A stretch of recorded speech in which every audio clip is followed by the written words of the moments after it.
In this video, I will show you how to remove the vacuum pump, how to replace both rubber gaskets inside it, while also checking the condition of the entire pump and how to put everything back together.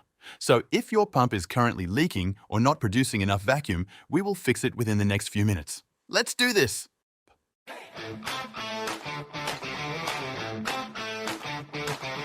I will be replacing the gaskets in my E61 with the M57 engine, but you will do it exactly the same way for the M47 engine and the models visible on the screen right now. First of all, to make our lives easier, we will prepare some room to work, which is why I am removing the thermal insulation cover and putting it aside. Next, I unscrew the front bracket panel, a total of 10 Torx screws, and slide the whole thing to the side so that it does not get in the way. Next, I unscrew the plastic radiator fan lock, which is held by 5 screws, and pull this element out, making access to the radiator and the fan. I unplug the connector from the fan controller and from the power supply, doing this quite carefully so as not to yank the wires. I unclip and slide to the side the intake duct at the connection with the anti-shutter valve, because this will allow me to slide out the entire fan panel without any problem, without catching on any element along the way. In this way, in 5 minutes, we have enough space to do all the rest of the work. The pump can be removed in 2 ways, either as a whole and disassembled into smaller components on the workbench later, or the second way, by first removing the cover and only then taking the pump base out of the engine block. Generally, it doesn't make any significant difference, but I will show you the second method exactly step by step to make it as easy as possible. We will do it in 2 stages. First, I unscrew the pump housing bolts, and then I remove the entire canister, being careful not to spill the oil that is inside, and there is quite a lot of it. It is a good idea to put some paper or a towel under the pump, which I didn't do. I place the entire housing on a previously prepared stand, and from up close, you can see what it looks like. The whole thing is quite dirty and dark, but I can tell you right away that this is completely normal, and it's not a problem. Most often, the gasket located in the second part inside fails, and we will take care of it in a moment. But first, I will take care of the element I just removed from the car.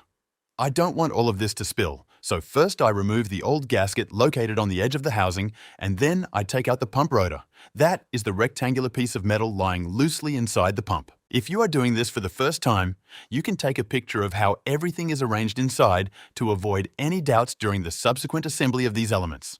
Next is the stage of cleaning everything dry, and this will definitely take you a moment with the amount of oil and dirt that has accumulated there over a long time. To make your work easier, you can use a degreaser or brake cleaner. When everything is already clean and dry, I put that metal element from the inside back into its place, positioning the guides on both sides, and put the whole thing aside. We will come back to this in a while. Now I get rid of the 1 bolt securing the vacuum hose, and then all the remaining bolts that secure the pump base to the engine block. Next, I slightly twist the pump housing to the left, as this will allow me to remove it without unscrewing the EGR cooler.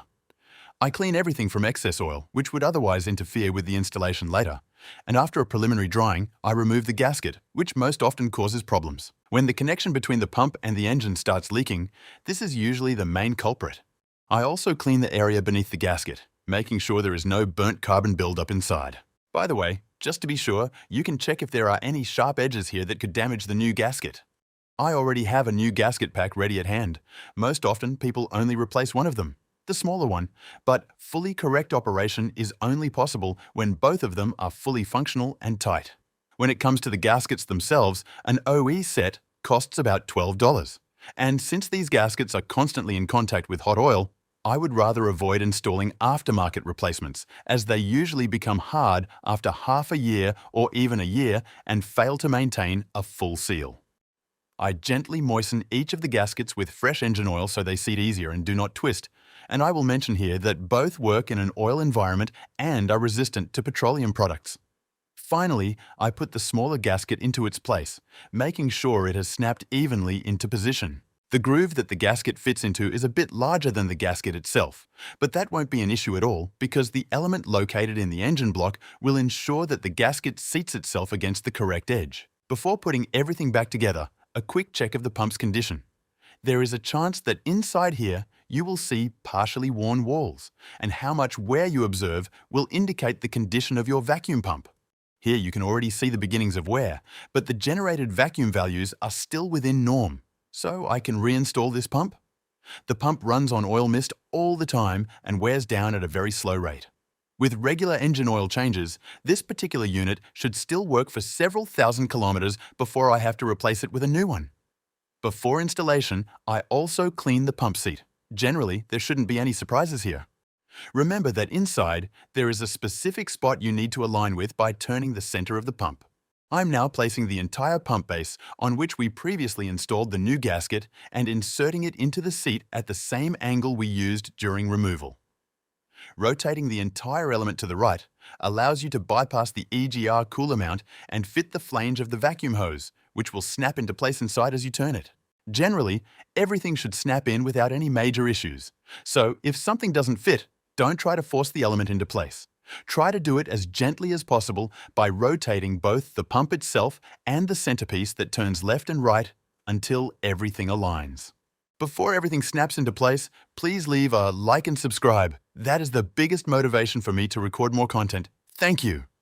With that done, I tighten the bolts with a force of 10 Newton meters, and that one side bolt of the vacuum pipe connector also with a force of no more than 10 newtons.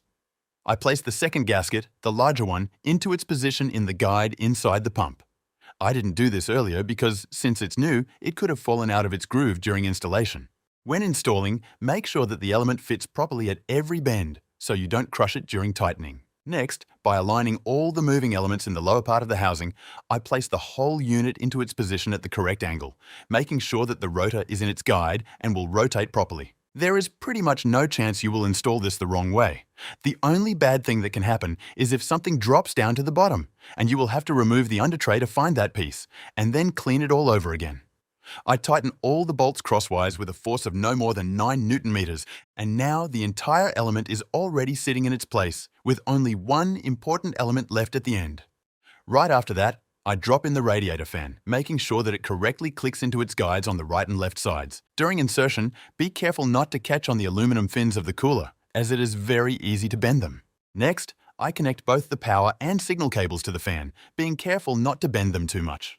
Immediately after that, I put the intake duct back in its place near the throttle body, and for the very end, the easiest tasks.